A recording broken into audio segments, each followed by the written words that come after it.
Well, thank you everyone for coming today.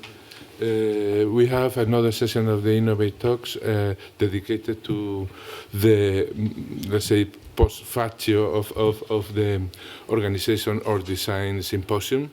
As we had last week, we had Hanif and George, Hanif Kara and George Legendre. Today we have Giovanna Borrasi, who I don't know how many in this room knows her, but she is absolutely influential in the way we distribute culture, architectural culture nowadays. Let me say that Giovanna Borrasi is an architectural curator, writer, and editor based in Montreal, the current chief curator of the Canadian Centre for Architecture, the CCA, where she began as a curator for contemporary architecture in 2005, if we are right with our data, and former deputy editor-in-chief of Atavitare.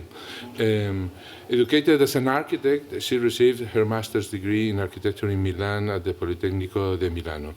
We are very fortunate to have Giovanna's voice here as part of the organization or design symposium topic.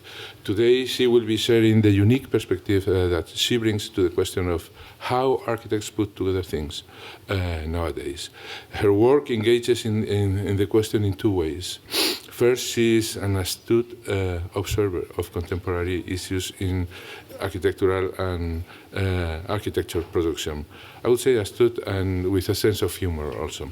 But also, her work as a curator deals directly with the question of how information and data is organized and interpreted. For us, it is clear that the question of organization is not exclusively parametric or algorithmic as it could look like when we talk about organization or design. We are really interested in having other takes on this very important topic on how do we deal with information, how do we distribute, how do we select information and produce content.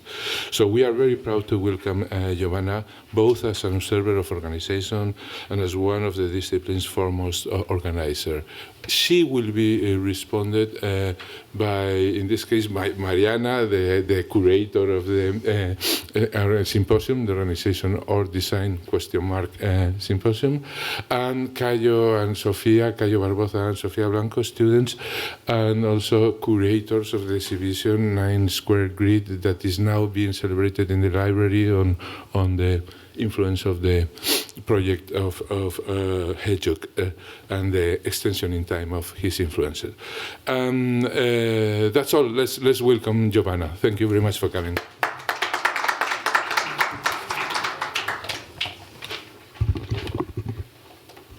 Thanks, Iñaki, for inviting me, and Mariana also, and also for feeling me so welcomed here. And thanks, Chantal, also for all the organization, and to all of you for being here.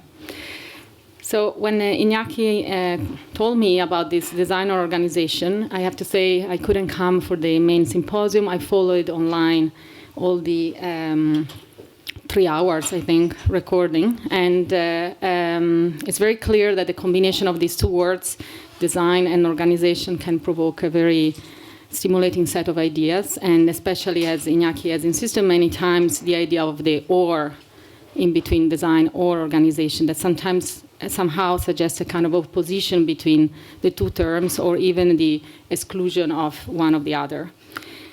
I think what I got from the symposium you had here was very much also about a kind of digital turn that is related to this idea of organization. And I would like instead to approach this discussion from a different perspective, as Iñaki said, and giving a very different connotation to and meaning to these two words, design and organization, and the connection that we can build between them.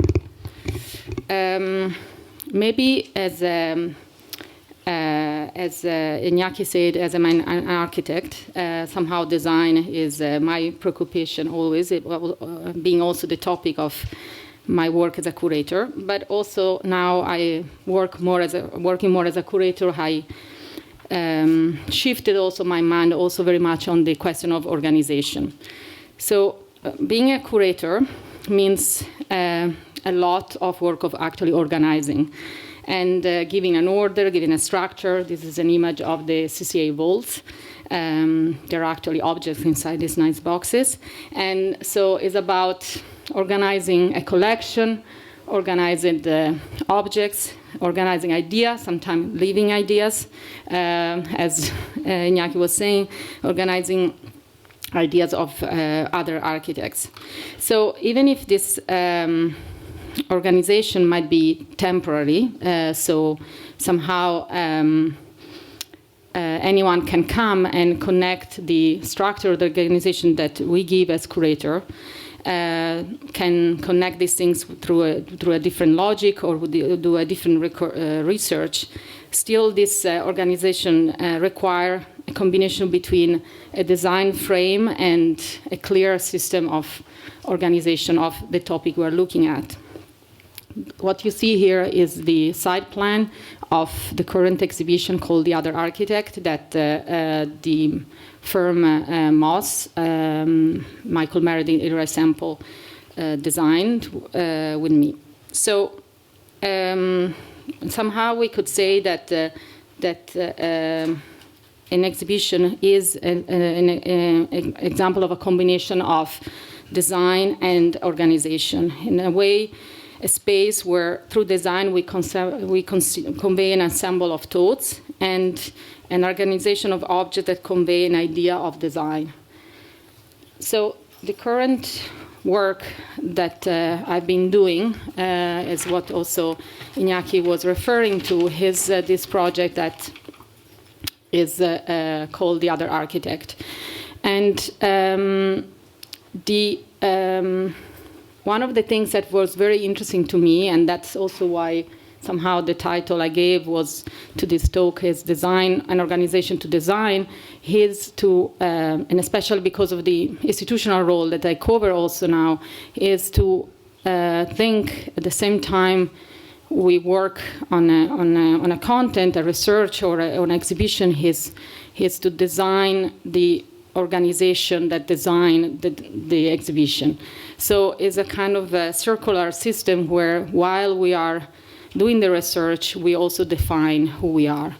So this project that has been a research project that lasted more than 2 years and now has a form of an exhibition as a book is very much about defining a kind of authorship or a kind of idea of like who is an architect and how it can operate in a different way, really challenging the idea of like what is an architectural practice and so what is the organization behind a certain design. And it's also very much about how the form of this organization will then determine the way the design is performed. So this is the exhibition you have in place is a very more than 700 objects. There are 23 groups that we selected to explain this idea of the other architect. So I just give you a brief idea. We worked with Moss as an architect to design the show and with Christian Lange from Germany to work with the more kind of graphic design aspect of it. What for me was very important was this idea of that the first act of design of this group was actually design themselves. So it was very interesting to go through their own documents and identify how they will define themselves. And in this idea of define themselves as a different kind of institution, a different kind of organization, was a way of thinking that their scope or the way of doing would have been then different.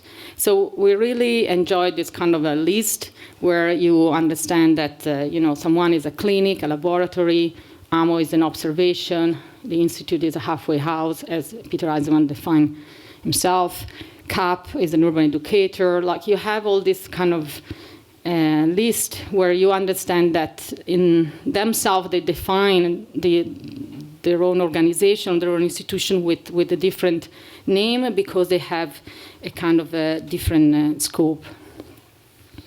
So that is a very bad thing, but I was trying to explain how, for me, was this idea of how these two things relate and how the first act of design is design organization that will design then something.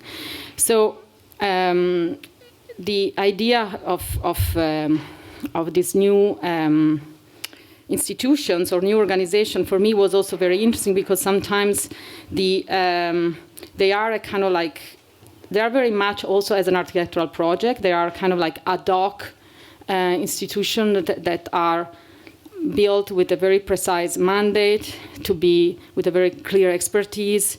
It's also an interesting thing that they are mainly, even if we know that there is a main actor behind them, but is always a collective. So there is also this idea of a more shared experience, or a kind of shared brain behind these groups. So as I said, the exhibition has 23 cases, many objects. So I will just give you a glimpse of some of them, to always trying to connect this idea of defining and designing the organization in order to perform design differently. So obviously the most evident case is EMO, that, as you know, starts as a kind of like mirror to OMA. And this is one of the early documents that you have to know that all this research has been done really looking at the archival document, and bizarrely the most contemporary group are the most difficult to document, because they don't really have a proper documentation of this. But these are the early documents of EMO, where there was this very clear idea that this was a mirror of OMA, and EMO will deal with the idea of the virtual, like the things that will not have a final design, product will not be a building, and where OMA will actually be on the more kind of like current and built practice. And all this, they're designed, and many of them, and so somehow these are obviously representation of like how AMO and OMA will work,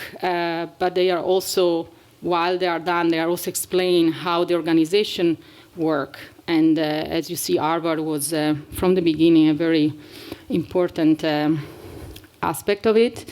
And they start to get all this kind of very, I don't know, this kind of like planet system where you feel like they are kind of conquering. And it's interesting because the blue spots you see, so is it will be like the AMO man or the AMO person inside another institution. So the color code. So we can start to analyze all these schemes in a way of the way I explain how the organization work and how the relationship works. And there are many different ones, and you start to see not only but also which were the people around that. So somehow these for sure were schemes that helped AMO to present also what they were doing, also because it was not easy. The scope of their work was about, branding. The way AMO started is that actually from a failure of a project that was commissioned by Edgar Bronfman Jr. for Universal Studios in Los Angeles, in Hollywood. And the moment that the building has not been built, anyhow, the RAM realized that they have invested a lot of energy in actually producing research and understanding what that institution, let's say that organization, Universal, was, and therefore they kind of start to be interested in this idea of expanding the field of operation of OMA in this new form. Is EMO really working different than OMA? There are a lot of discussion about that. Rem also says that it's very much about creating a kind of alter ego in order to as really as a mirror effect in order to have the different parts performing differently. So, but these schemes are a kind of like first, as is AMO will be the first client of AMO, so it's actually defining itself through these schemes.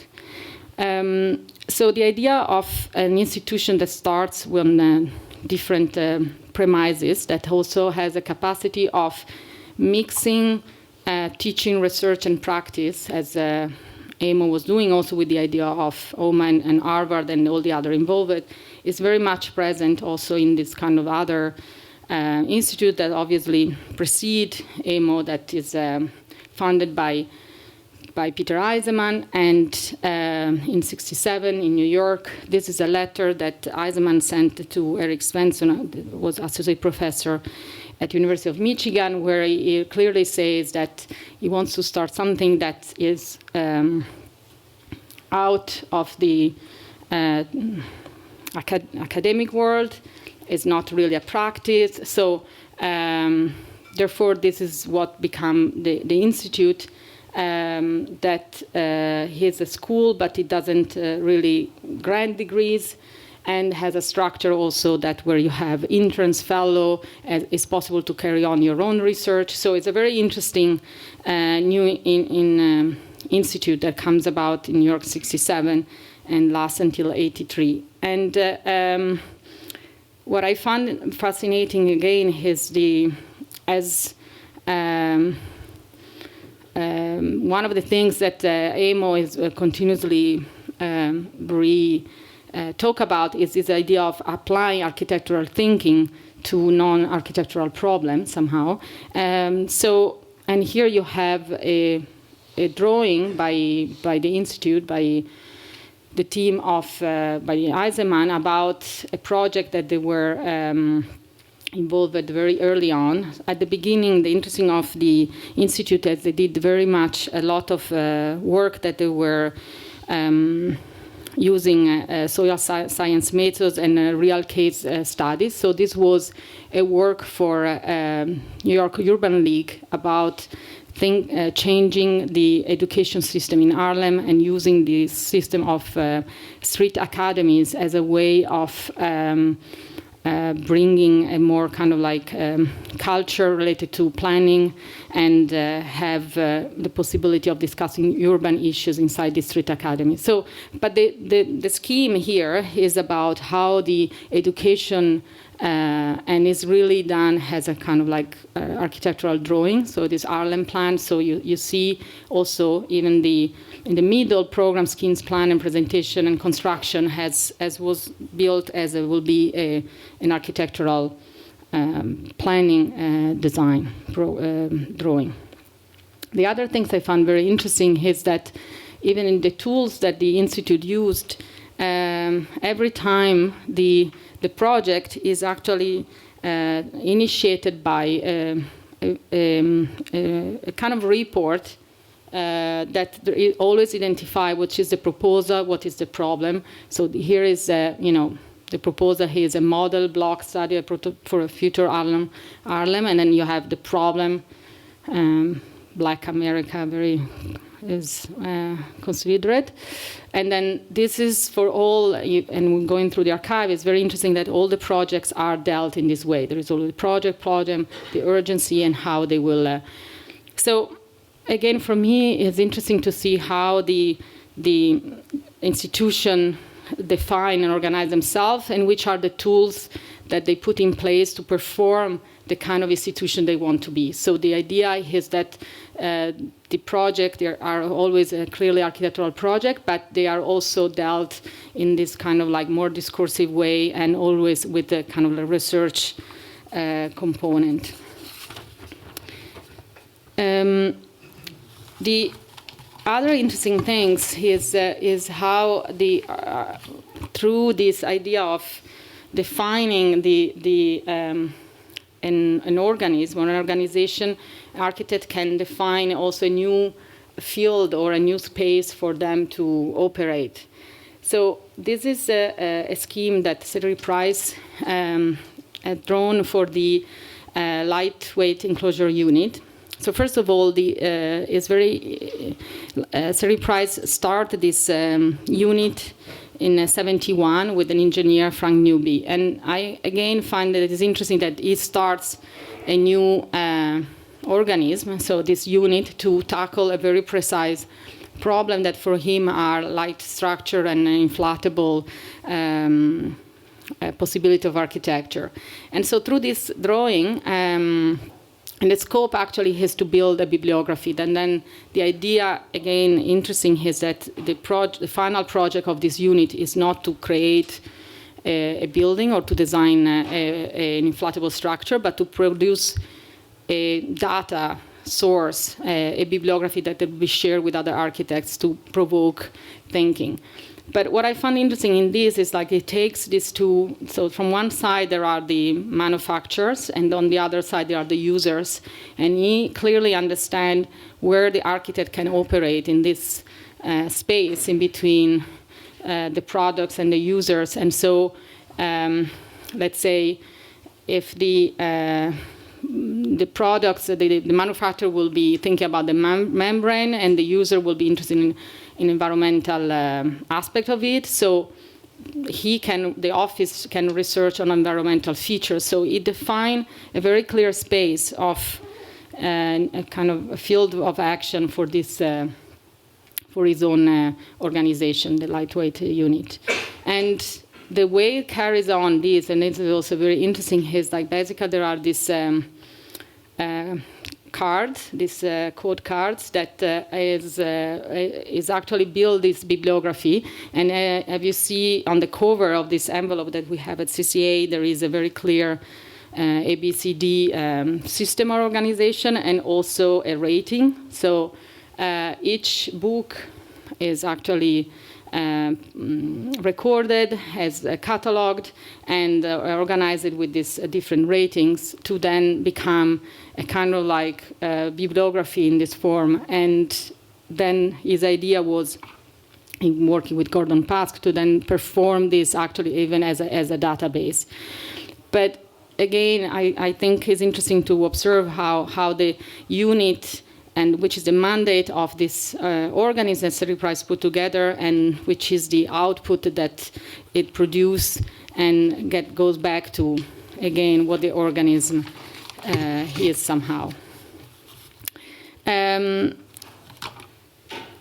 other things is obviously is in the process of how this organization they work, and I think this idea of a very clear design process that some of them, they gave themselves, is also an interesting point for me. And you have here this amazing work that Charles Moore has done with his firm. He had many firms, but this one was called Moore, Grover, and Harper, between 76 and 84. That was actually a way of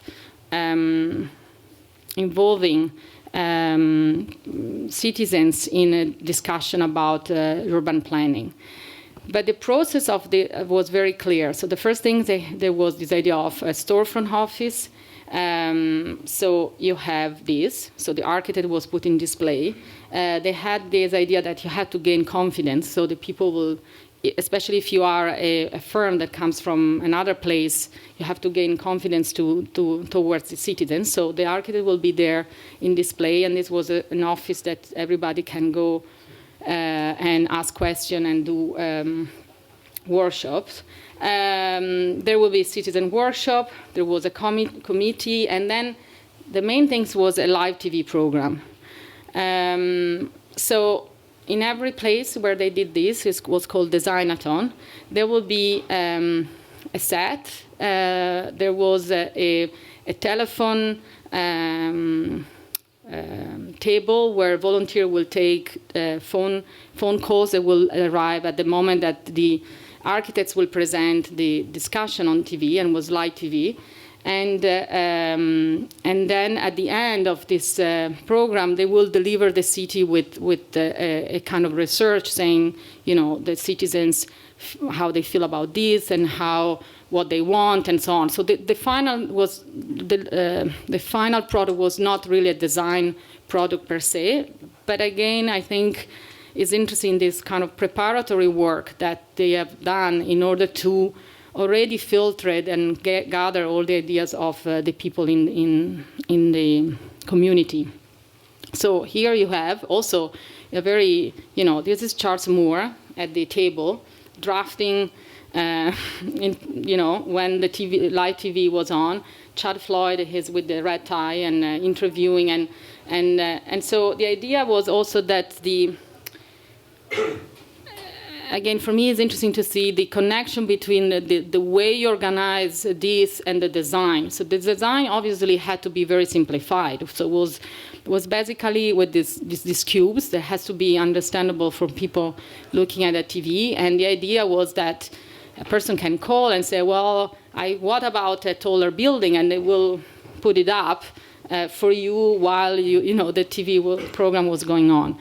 And they will, have a kind of like, it will be a game. So the winners, obviously, you can imagine what was the, people calling and what they will appreciate and what they will want from this project.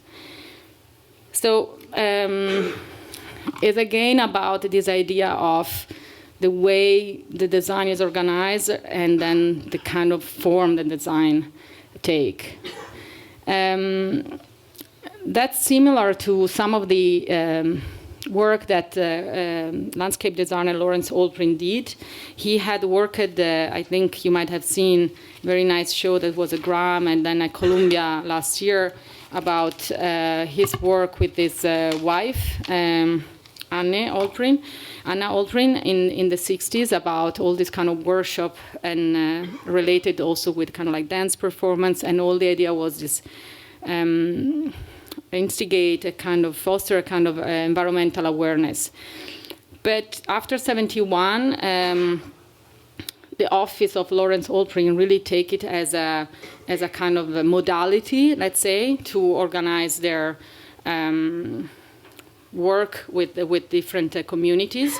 And so this is basically a chart that organize, all the relation between, again, a little bit what in a different way of like what the AMO diagram were like, where you clearly design the relationship between the architects, the consultant, and how the design process is happening. But also they used a very interesting system that was this idea of more kind of like will be scores, and also using the idea of a different language as will be a kind of like new musical way of writing. So this is a typical things that will give to people who will take on a workshop with the different tasks and explaining, and it's about location, time, and what you're supposed to do, and this all sum up in this beautiful new kind of mapping where you understand that what you are supposed to do in time and in different location, and as it will be a kind of like performance in itself. So as I don't know if all these different ideas sum up to what I wanted to convey here on this idea of this connection that for me is very clear on deciding which kind of organization you are, which kind of architectural office you are, which is the kind of author you are, and therefore inventing the tools or the right tools or the appropriate tools or the venues to actually make this happening. And it's also about this idea of collective, and I think what, the exhibition, we have a lot of historical examples, but what we are having now are many contemporary groups that comes, so you start to see very much this idea, from C2 assembles, who builds your architecture, rotors, they all work the same way. They actually design their own office before they start to design something, or the two things that kind of go together. And I think there is today a very interesting territory playing between these two things of like how you design yourself and what yourself design. Thank you very much.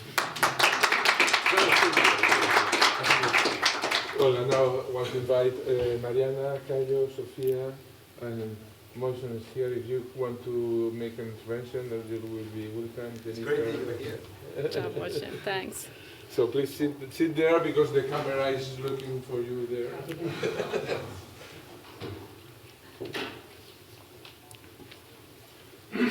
Supposedly they are responding you, and you have to respond them.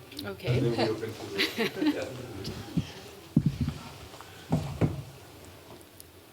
You want me to start? Okay. Yeah, Mariana. Okay. Thank you, Giovanna. It was like very interesting to see the material. And I was going to say that as you were talking, I was starting to somehow organize my question. And I picked up from three things you said non-consecutively in the presentation, something from the start, from the beginning, and from the end. But I think you kind of already wrapped them up in a similar way. So at some point you talked about the relationship between design and tools. You also talked about applying architectural thinking to non-architectural problems. And you talked about the issue of authorship, which I think in the end you brought it as a close with this idea of that when you're designing yourself or what your office is going to be, in a sense, is related to the author and how this author is perceived and projected and et cetera, et cetera. So I was thinking how these three instances feed back into the questions of organization and somehow some of the kind of contemporary symptoms that we've seen around this question. And which goes back to the tools that you use might be related to the type of architect that you are, the type of information that you're interested in managing. And this idea of applying architectural thinking to non-architectural problems, I think it's also related to tools because we borrow a lot of tools from other disciplines and try to adapt them to architectural problems and see how it transforms the problems themselves. And in the end, it ends up producing perhaps something new that we can associate to specific characters. Somehow, in all the examples that you gave, I see a little bit of that, that the possibility for invention, either as an architectural product or as an architectural figure, like the way AMO might have revolutionized the way architecture is done, could be found in this kind of combination between these three things. So now getting to the perhaps question or just general provocation, I was very interested in seeing how this translates into the work of the curator. If you feel that you also participate in this kind of triad, or if you're positioning yourself as an observant.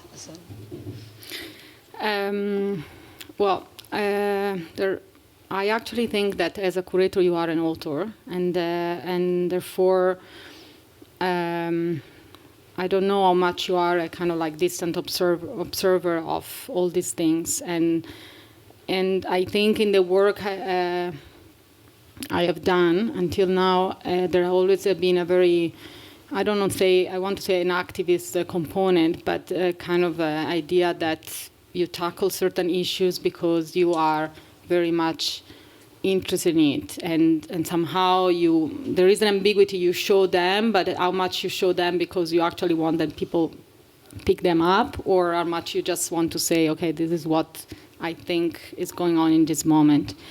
So, and I have to say, it was not easy to. I had a lot of critique, I have to say, on this. So, for example, the title, The Other Architect, and also trying to, and why these groups and not others. And I try to avoid a situation where it will actually be, obviously, the edge between art and architecture or other disciplines starts to be blurred. But I always thought like, to have somehow, for me, this group, they work with something that architecture has is kind of like a precision. So the idea of that the tools they will pick, they might take it from other disciplines, but they're always brought back to feed a kind of like architectural work or architectural thinking. So on the three things that you delineated for me, yes, it's kind of linked with the tools. And the idea of the authorship is very important, and like how these people define themselves as authors. But if I go to your question, it's like if I'm me as a curator, well, as I said, I don't think I have an innocent role. In this sense, I tell you, some of the critics, for example, I'm very open of like that. This shows that had is that I use archival material not as an historian will do, you know. So it's not really about telling the story of, you know, take part of by Allprint or the Institute, but it's more to use that again as a tool to make up this discourse. So I don't know if I No, absolutely. answered. So, I mean, maybe to pick up a bit more on that, so would you think that, can you consider yourself, let's say, a designer? Because in a way, I mean, we see all the material that you have of the CCA, so in organizing, obviously, there are very conscious decisions of what to pick and what to leave behind. So the different stories that could have been told are very different, but in the end, you select one. And I remember, for example, when we were at the CCA in September, we saw the exhibition about Iñaki and Juan Herrero's work, and how the three different exhibitions about their work really show different aspects that almost redefine their practice or redesign it in three different ways. So would you consider yourself as a designer when you're putting together an exhibition? Well, if you imagine that the quality of a designer is to make a kind of like that idea of selecting which are the kind of like line of investigation or like which is the kind of direction you want to put in place. Well, yes, I could imagine that you can understand an exhibition as an architectural project and very much. And I think I'm not the, you know, you have Iñaki has done many. Were you an architect or a curator when you did your exhibition? So I think there is also a tradition of that. For sure, I see a difference. Having studied as an architect, I really think very much the exhibition also in terms of like, not the design of it in the sense of physical design of it, but the kind of narrative, the kind of space organization of it that has to transfer a kind of like intellectual organization. So in that sense, I enjoy this kind of two roles. And I have to say the CCA were very lucky because these things are never been distinct. You know, I think even also when Phyllis was curating or being herself the director, she has always been very much designing the show. So it's always we have you know, an architect who perform or an artist who perform the design, but you as a curator, you are very much into that part too. I just wanted to maybe touch a little bit upon this idea of authorship. I was kind of interested in how, I mean, many of the other presenters use the words organization and design interchangeably and somewhat seamlessly, and you begin to allude to the idea that the very first act upon deciding on an exhibition is also an act of design. Yesterday we talked about how the donation of Alvaro Siza's archive, even the very moment before it arrived to the CCA, he made the first act of decision, right? What projects actually stay and are relevant to Portugal and what other ones are relevant to the international scene.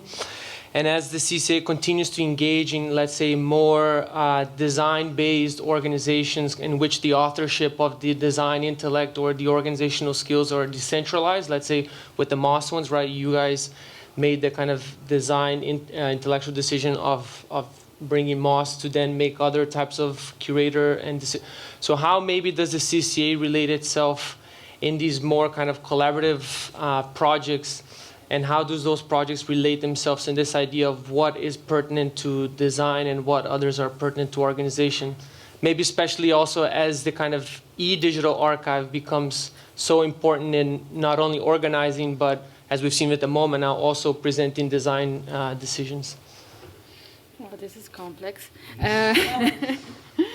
Well, I think you touched a few different things. So the first thing is the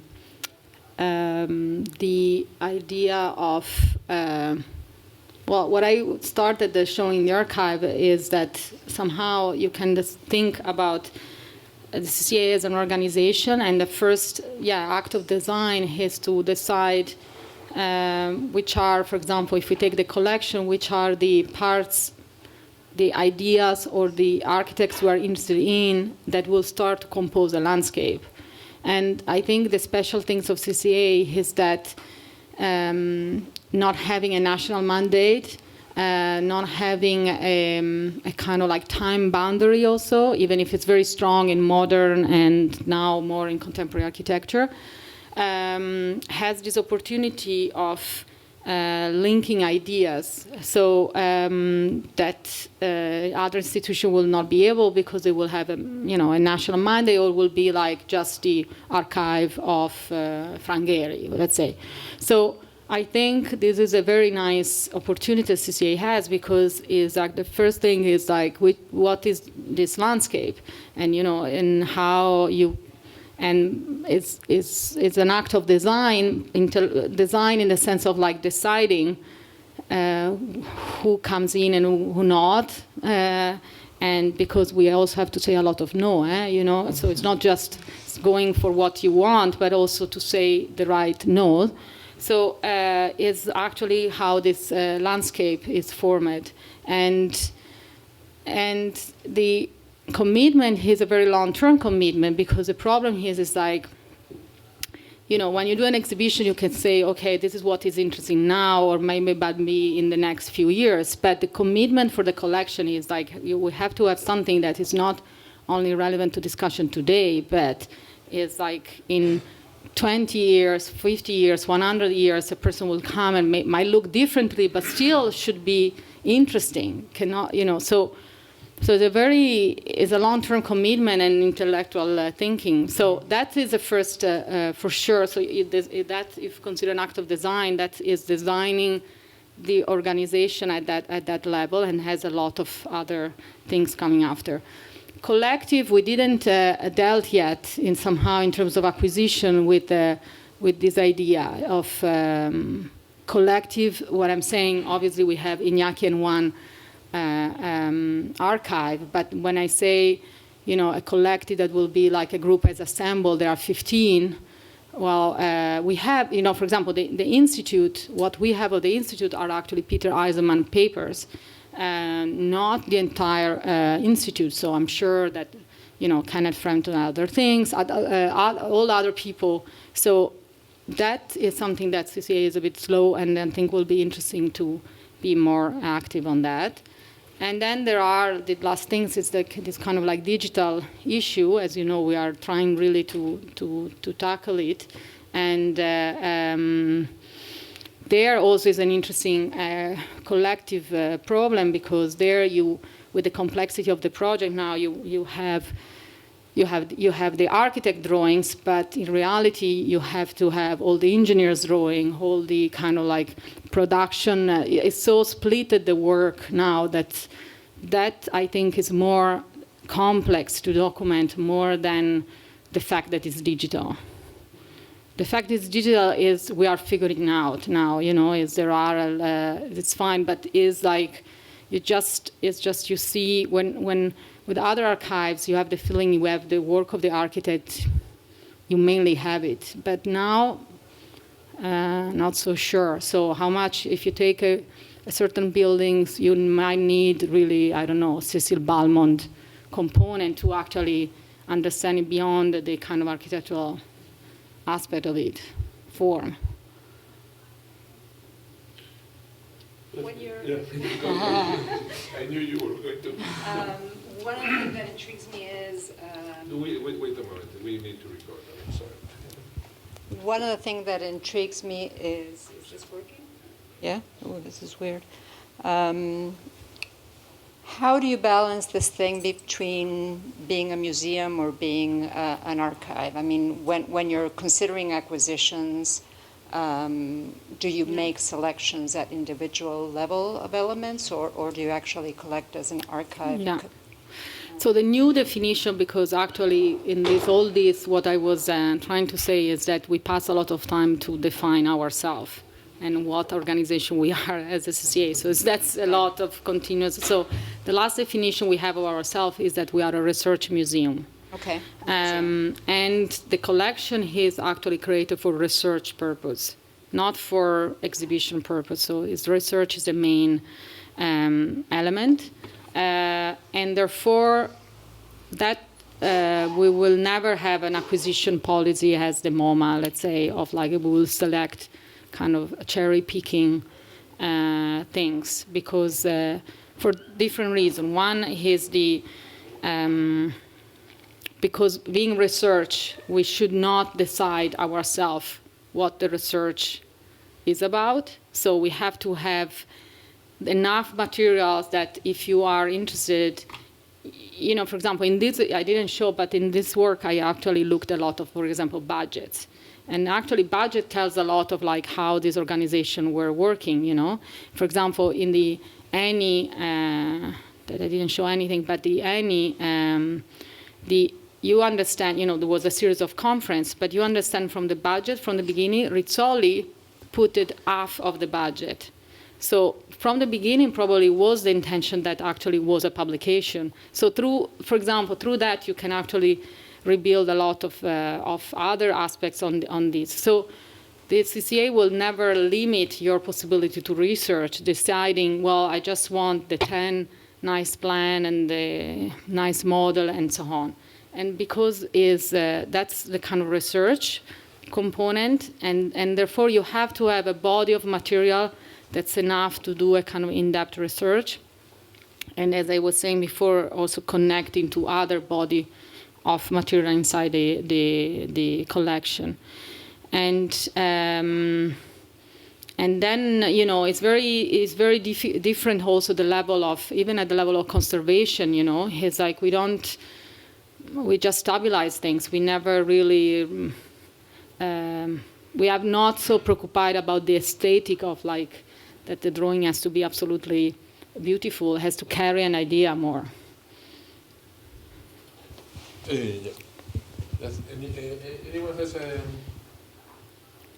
amazing questions?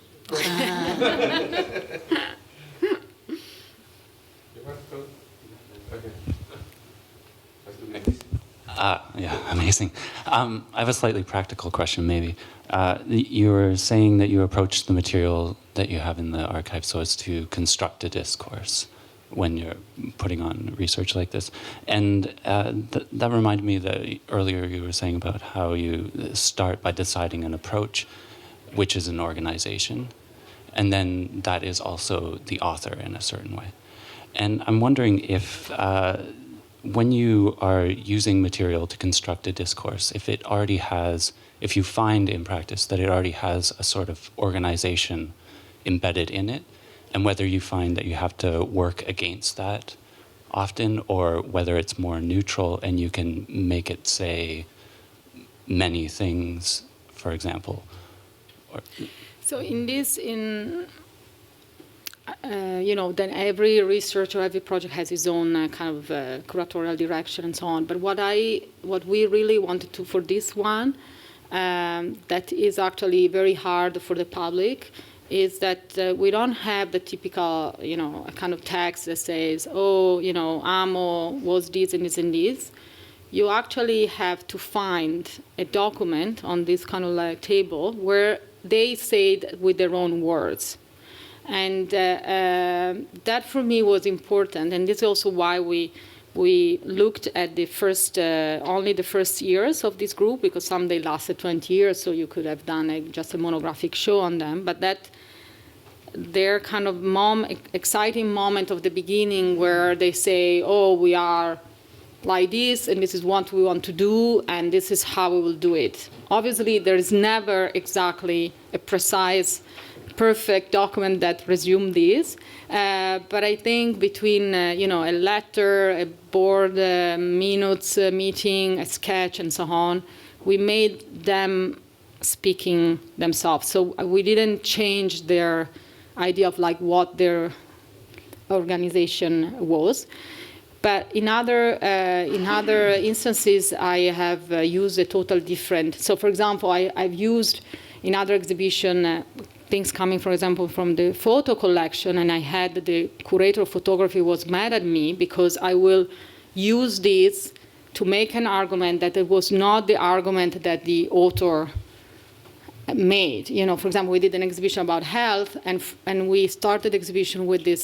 CCA has commissioned the work to document Olmsted parks, and we have 1,000 photos of Olmsted Park. So for me, it was like all this idea that, you know, park will be the green lung, and, you know, like that idea. And so I used these photos to actually have this impression that when you come, it was like about, okay, a park is good and whatever. And the curator photographer was mad at me because it was like, well, that was not the point of the artists who went to photograph the park for a different. So I don't know. It depends of the different. In that sense, I imagine I'm more a kind of designer of appropriating something and using for the what I need. But let me just add a comment on this. I think that what you do, just leaving the things of the authors speak by themselves instead of allowing them to make their own interpretation, was very clear when you were showing the evolution of the AMO logos and schemes. I mean, I don't know if you have noticed that the first one was clearly directed to Chinese people because it reproduces an 8, which is the number of the lucky number, so with a mirror.